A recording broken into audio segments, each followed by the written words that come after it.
그래서 보통 이제 우리가 결혼을 할 때 보면 그동안 가졌던 금융상품들을 대부분 다 해지하고 제로라든지 아니면 부채를 지면 이제 마이너스 상태에서 이렇게 시작을 하게 되는데 의외로 이제 두 사람 사이에 중복되는 상품들이 꽤 있어요.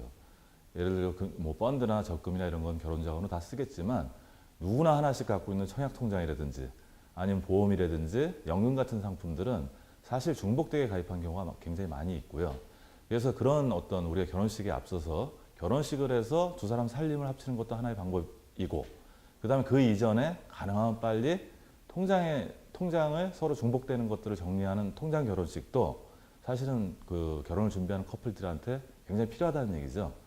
특히 청약통장 같은 경우는 아까도 말씀드렸듯이 누구나 다 갖고 있다 보니까 사실 분양받고 우리가 청약받을 때 한 개 정도밖에 필요하지 않거든요, 요새는. 그러니까 이제 가장 오래되고 경쟁력 있는 상품을 남겨놓고 하나는 정리하고, 또 보험도 뭐냐면 불필요하게 혼자 할 때는 여러 개 가입하신 분들이 많아요.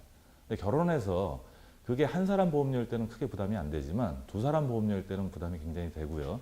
쓸데없는 보험도 사전에 미리 정리하는 것도 중요하고, 그래서 저희가 살림을 합치기 전에 통장 결혼식부터 해서 합리적으로 어떤 재무적인 상황부터 구조조정을 해서 효율적으로 만드는 것이 결혼식에 앞서서 반드시 필요한 작업이고요. 또 그렇게 한 커플하고 그렇게 하지 않은 커플하고는 결혼 이후의 삶에 많이 차이가 나겠죠. 네.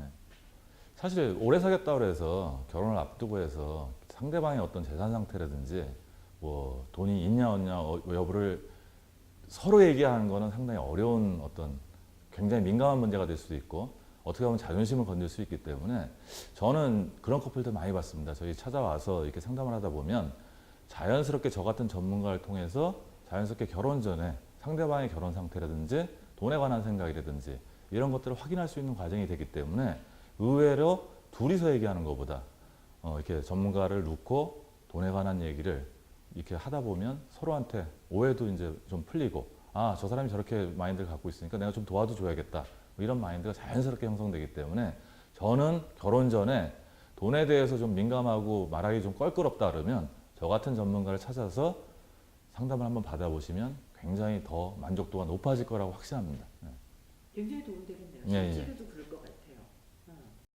우리가 이제 재무 상담을 하다 보면 재무 목표를 이제 저희가 세우게 되는 부분인데, 보통 그런 과정 거치지 않고 결혼한 커플들은 뭐 신혼집을 준비한다든지 아니면 결혼식을 준비하는 쪽에 초점이 맞춰 있지만 그 결혼 이후의 삶에 대해서는 많이 생각들을 안 하는 경향이 많이 있습니다. 근데 사실 우리가 살아왔듯이 우리가 결혼 이전보다 결혼 후에 죽을 때까지, 사망할 때까지 드는 돈이라고 생각하면 이건 엄청난 돈이 되기 때문에 사실은 그런 계획들을 미리미리 세워둔다면, 그러니까 인생에 있어서 뭐냐면 결혼을 막상 하게 되면 아기를 낳을 거고, 아기를 낳다 보면 자녀 교육 자금도 들 거고 노후 자금도 들 거고, 만약에 결혼할 때 부채를 졌다면 부채를 상환해야 되는 계획들 뭐 이런 부분들이 있기 때문에 그런 부분들이 있고 내가 얼마만한 돈을 준비해야 된다는 과정을 결혼 전에 상담을 통해 미리 알게 되면 아마 결혼식을 할 때 그 비용부터 내가 쓸 돈이 앞으로 많으니까 이렇게 쓸데없는 비용을 함부로 지출하면 되지 않겠다. 즉 평생에 단 한 번의 단 한 번뿐인 결혼식이라는 어떤 마법의 주문에 휘둘리지 않고 요거부터 차근차근 아껴서 내가 결혼 이후에 끝까지 삶을 잘 준비해 나가는 어떤 그런 삶을 살아야겠다. 이런 마인드가 생길 수 있고요. 사실 우리가 평범한 사람들이 돈을 완전히 많이 모아서 굉장히 부유가 되고 돈을 펑펑 쓸 수 있는 기회는 그렇게 많지 않습니다. 대부분의 사람들이 요 정도만 해도 성공할 것 같아요. 뭐냐면 결혼해서 자녀 낳고 자녀 잘 키우고 내 집 좀 적절한 규모에서 얻고 사망할 때까지 남의 손을 빌리지 않고 자선을 구하지 않고 이렇게 살 수 있는 삶만 하더라도 저는 그거를 큰 부자라고 하지 않지만 작은 부자의 삶이라고 저는 생각을 합니다. 너무 행복하죠. 그렇죠.